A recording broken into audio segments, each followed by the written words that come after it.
Okay, let's debunk the globe again. But we are going to do something significantly different this time. This is a picture of Mont Blanc at a distance of 122 miles from the Grignetta Peak. The photographer was at a height of 7,142 feet, but you don't need to know that because the height of the observer is actually not important for this analysis, as we are not going to calculate the usual hidden amount. However, we are going to prove the flat Earth in a different manner. I hope you'll find this interesting.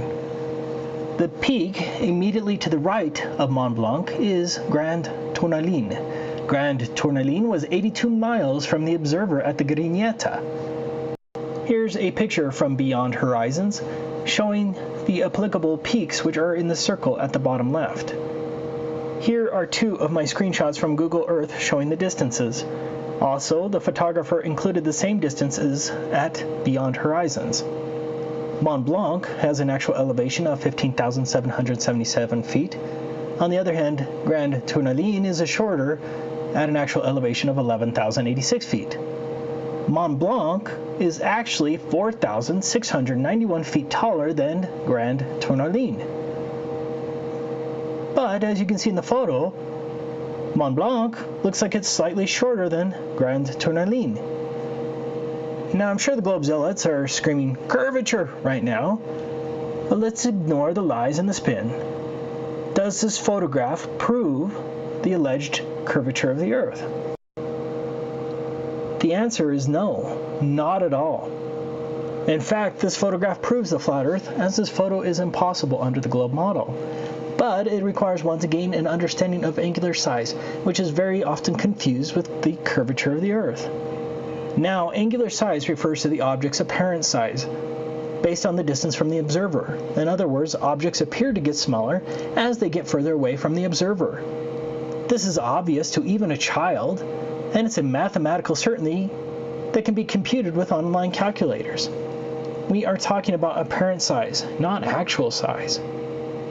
In the photo, Mont Blanc has a much larger actual height of 15,777 feet, while Grand Tourmaline has an actual height of 11,086 feet. However, in the photo, Mont Blanc looks to be slightly smaller than Grand Tourmaline. We must compare the angular sizes of both peaks, and we are going to compute the angular sizes for both peaks without considering the purported curvature of the Earth. Let's begin with Mont Blanc. With a distance of 122 miles, or 644,160 feet, and an elevation of 15,777 feet, Mont Blanc has an angular size of 1.4032 degrees. Remember, this is all based on distances and sizes of the peaks. Grand Tourmaline, with an elevation of 11,086 feet, at a distance of 82 miles, or 432,960 feet, has a slightly larger apparent or angular size of 1.467 degrees. Again, Mont Blanc has an angular size of 1.4032 degrees, and Grand Tourmaline has a larger angular size of 1.467 degrees. In other words, on the flat Earth, Grand Tourmaline should appear slightly larger than Mont Blanc, just as shown in this photograph. Flat Earth passes the angular size test for this photograph. But what would happen on a ball Earth? Undoubtedly, we must still calculate the angular size of both respective peaks as we just did for the flat Earth, but we must then include the drop of curvature in accordance with accepted globe dimensions. The distance from Grigniera, where the photographer was, to Mont Blanc is 122 miles. That's a curvature drop of 9,923 feet. The distance from Grigniera to the Grand Tourmaline is 82 miles. That's a curvature drop of 4,483 feet. So then we subtract the two curvature drops to calculate the curvature drop from Grand Tourmaline to Mont Blanc from the observer's point of view. That's a difference of 5,440 feet.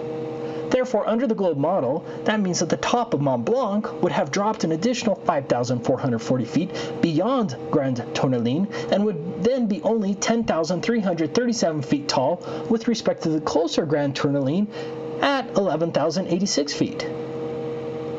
Based only on the curvature drop, does it look like Grand Tourmaline is 749 feet taller than Mont Blanc? Yes, it does, and the globe model would appear valid when you only consider curvature drop, and that's where the globe shield will want you to stop, but that is only halfway.